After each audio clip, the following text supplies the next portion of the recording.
Swayam Prabha. Digital India. Educated India.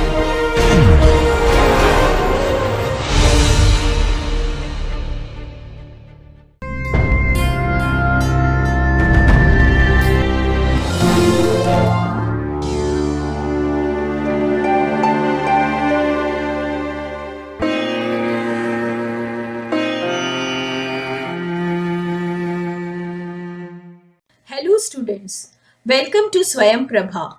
The course title is Principles of Marketing.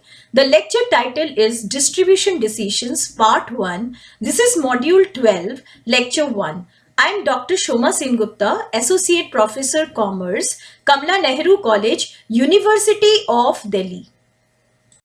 In this module, we will discuss the following topics: channel of distribution, types and functions, delivering value, factors affecting choice of channel of distribution, distribution strategies. In this first lecture, we will discuss the channels of distribution, types and functions. Place or distribution function. Place is one of the element of marketing mix, a very important one, though neglected one. Distribution as a function or a mix consists of all the activities involved in transferring the ownership and physical possession of the product to the consumers.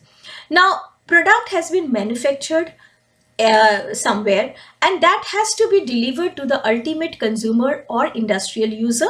So, distribution decision involves determining the routes to be adopted to bring the products to the market or to the ultimate customers or industrial users.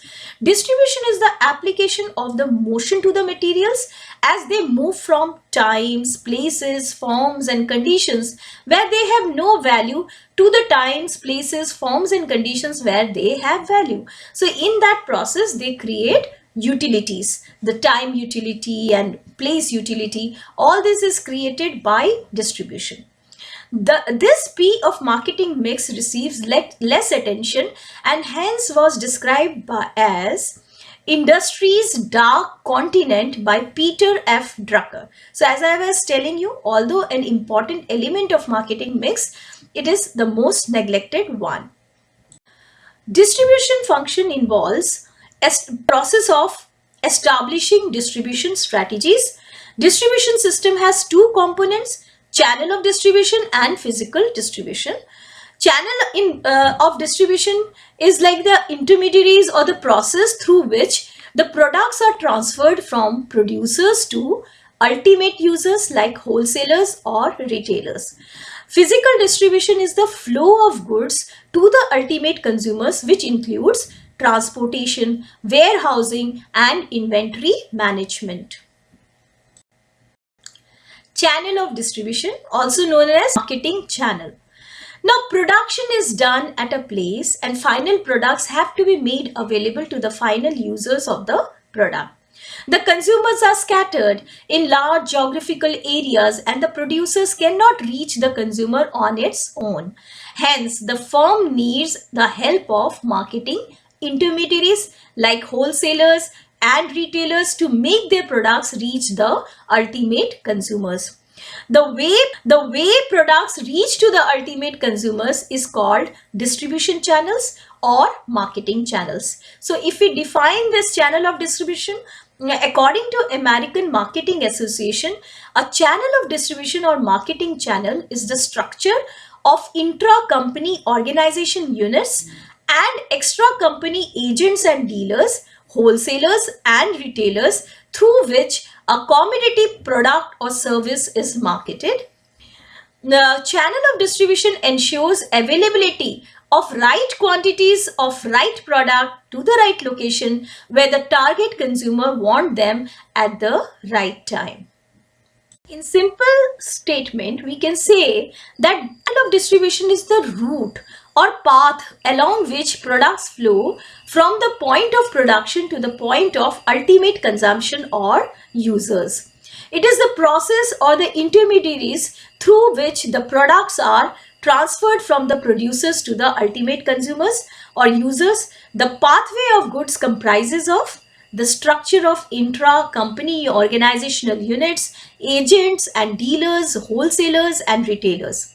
Now, intermediaries or middlemen perform such functions as needed to ensure smooth flow of goods and services from the manufacturing end to the consuming ends in order to achieve marketing of the produce of a company. So what are the marketing flows in channel of distribution? Three types of flows are represented by the channel of distribution.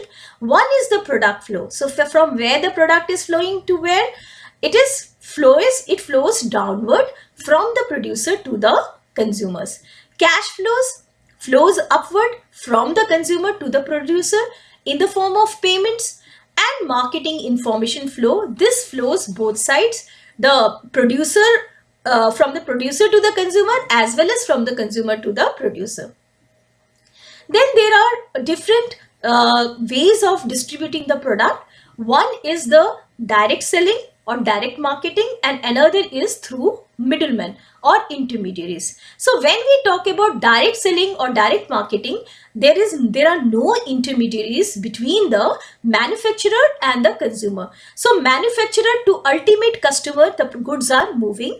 So it can be simply only two agents like manufacturer and consumer, or manufacturer may be open up his own stores and through which the manufacturer is selling to the consumer, or there is a mail order system in between manufacturer and consumer. But in direct selling, no other intermediaries are there between the manufacturer and consumer. When we talk about selling through intermediaries or middlemen, then for consumer products, a different type of channel is used. For industrial product, different type of channels are used. The number of middlemen in between manufacturer and the final consumer may also differ in different channels. Accordingly, the length of the channel of distribution will be determined. So for consumer products, most of the time it is manufacturer. It can be actually a manufacturer, wholesaler or retailer, like one more intermediary only, and then consumer. Then there are certain other forms which we will discuss in the next slide. It can be manufacturer to wholesaler to retailer to consumer. This is the most popular channel of distribution which is used for many of the products, especially the fast moving consumer goods, FMCG products. Then there can be manufacturer, broker or agent, then to wholesaler, to retailer, to consumer, or it can be manufacturer, own branches or depots to retailer to consumer. So there can be any form possible. In case of industrial products, generally it is shorter. So manufacturer, own branches or depots to industrial or institutional or commercial users. Or in between manufacturer and industrial users, there can be distributor or wholesalers. Or in between manufacturer and industrial users, there can be broker or agent and distributor or wholesaler. So one level and two levels are possible in case of industrial products. So on the basis of the number of middlemen in between the manufacturer and consumer, the level of channel of distribution can be determined. So the next heading is levels of channel of distribution. Now it can be 0 level channel, 1 level channel, 2 level channel and 3 level channel. If you look at this diagram, there at one end there is manufacturer and on the other end there is consumer buyer. So in case of 0 level, direct marketing is happening from manufacturer to consumer with no middleman, and this is the first level. When we talk about 1 level channel, only one middleman is there, generally the retailers, but in some cases instead of retailers it is the wholesalers, but only one intermediary in between manufacturer and consumer. Then in 2 levels, 2 intermediaries are there, wholesaler and retailer. And in case of 3 level, 3 intermediaries are there, agents or brokers, wholesalers and retailers. There are many variants of that, whereby in between wholesaler and retailer there can be a jobber rather than an agent in the channel. So these are the levels of channel of distribution which we are going to discuss in the next few slides. zero level channel or direct selling. Now, as the name suggests, the distribution of the product takes place directly by the producer to the consumer or the user. There are no intermediaries in between the producer and consumer. So it is referred to as zero level channel or direct selling channel or producer to consumer channel. Now, the producer attempts to make a direct contact with the ultimate user of the goods, and he uses different ways or modes. One can be door-to-door salesperson. Producer employs sales force who approach customers at their offices or residence. They book orders and deliver the goods. This is used for industrial marketing, household appliances like water purifiers or vacuum cleaners, where demonstration is required. So in zero level channel, another mode can be retail outlets. The producer opens his own chain of retail outlets in different parts of the country, or they franchise a number of retailers, but it is directly under the control of the producer or the manufacturer. Then there can be catalog selling, whereby the marketer mails product categories to potential customers. Direct mail selling happens. It involves preparing mailing lists, sending catalogs, letters, audio or video clippings of the product. Orders are placed by mails, telephone, fax or emails. So the advantage of all these direct selling is that high degree of selectivity is possible. This is flexible and allows test marketing and measurement also. So this is about the catalog selling. Next type of zero level channel is automated vending. You must have seen machines that are installed in places like shopping malls, airports, hospitals, whereby you have to just put coins or tokens inside that machine and you will get the required product. Then there can be telemarketing, that the product is heavily advertised and on television first with contact details and ordering details, and the interested customers place their order by telephone, mail or email. The product is then delivered to the mailing address. And then there can be internet marketing or online marketing, which is becoming very popular nowadays. The company maintains a website with a storefront, or it is this is hyperlinked with other social networking sites also, so where they advertise, and when anyone click on these hyperlinks, it leads to the company's websites with all the product categories. Customers can order anytime from anywhere, and the products are delivered at doorstep or online. It is convenient method, hassle-free, with a chance for the customer to get all the information about all the competing products, and they can judge the features of this product in comparison to the competitor's product. This also aids in building long-term relationship and relationship marketing. Producer need not spend on infrastructure and in maintaining the staff. So this online marketing is becoming very popular nowadays. Now the advantages of direct selling to the producer is close relationship can be maintained with the customers, better awareness about the consumer's needs and any changes desired by them, better handling of consumer complaints. No cut in profits in the absence of middlemen is there. Quick delivery of goods is possible to the consumers in the absence of intermediaries or middlemen. Control over distribution can be maintained. The demerits is lots of responsibility on the producer, that's why they avoid that, and it has not become a very powerful channel.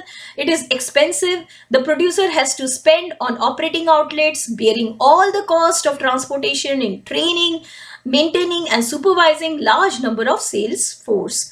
Difficulties in maintaining inventories of goods at many locations to assure prompt delivery to the customers. So the cost and risk factor is very high in case of zero level channel or direct selling. One level channel. Now, as the name suggests, there is one intermediary between the manufacturer and consumer, and that can be a retailer or it can be a wholesaler also, but any one of the two. So most of the time the retailer is there between the manufacturer and consumer. Product is not sent directly from the producer to the consumer, but the producer sells the product to the retailer, who in turn sells it to the consumer. This is a kind of indirect selling involving intermediary. Here, a manufacturer sells the goods directly to the retailer instead of selling it to the agents or wholesalers.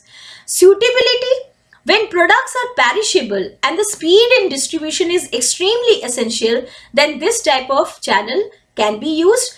Goods that are frequently sold in this channel are fruits and vegetables, fashion merchandise, products requiring installation, high value goods like expensive watches, etc.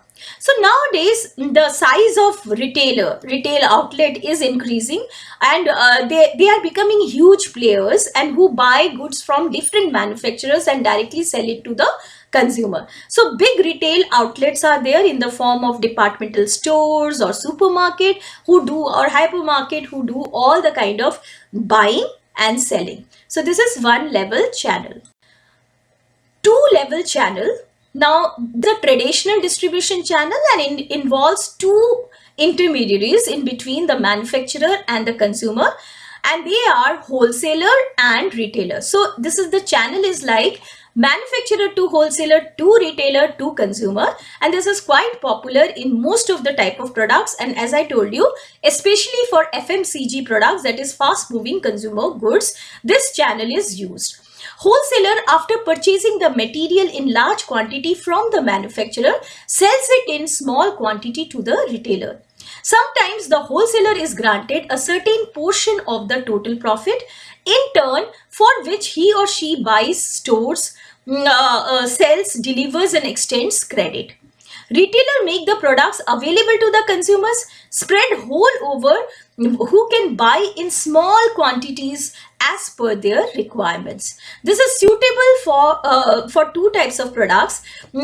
For the types of products like whose product line is not narrow, if you have narrow product line, and who lack in financial resources. So these manufacturers, these producers who are dealing in only few product lines, so they cannot open their own store. So they depend upon this long channel, or if they don't have financial resources, they also depend upon this type of channel.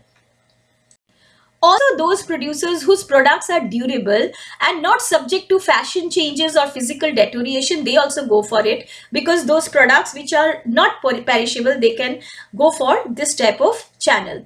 For groceries, medicines, clothes and clothing material, one can use two-level channel. The limitation of this channel is over dependence on wholesalers is there, and the producers lose contact with the dealers because of the intermediaries in between the producer and the dealer, and producer and the user. Wholesaler may be dealing in competing products or more than one products, and they may not push your product or sales of your product. So that kind of problem is also there, and sometimes wholesalers come out with their own brand and they compete with the manufacturer's brand. So this is about the two-level channel. The last one is the three-level channel. There are three intermediaries in between the manufacturer and consumer. It can take two types of shapes. One is manufacturer to agent to wholesaler to retailer to consumer. Or another one is manufacturer to wholesaler to jobber to retailer to consumer. It depends upon the type of the product that which mode will be used. This is the longest channel of distribution. Manufacturer wishes to be fully relieved from the task of distribution, and that's why they are going for this type of channel. Some big companies who cannot directly contact the wholesalers, they appoint the agents in every region and sell the material to the agents. Agents sell the material to the wholesalers, the wholesaler to the retailer, and the retailer sells the material to the consumer. An agent facilitates to reduce the distance between the manufacturer and the wholesaler. In other cases, a jobber facilitates trade between the wholesaler and retailer. So this is three-level channel. To summarize this lecture, we can say distribution mix consists of all the activities involved in transferring the ownership and physical possession of the product to consumers. Channel of distribution is the route or path along which products flow from the point of production to the point of ultimate consumption or users. The level of channel of distribution are 0 level, 1 level, 2 level or 3 level depending upon the number of intermediaries in between the producer and the ultimate consumer. Thank you, students. So this was Distribution Decision Part 1, Module 12, Lecture 1.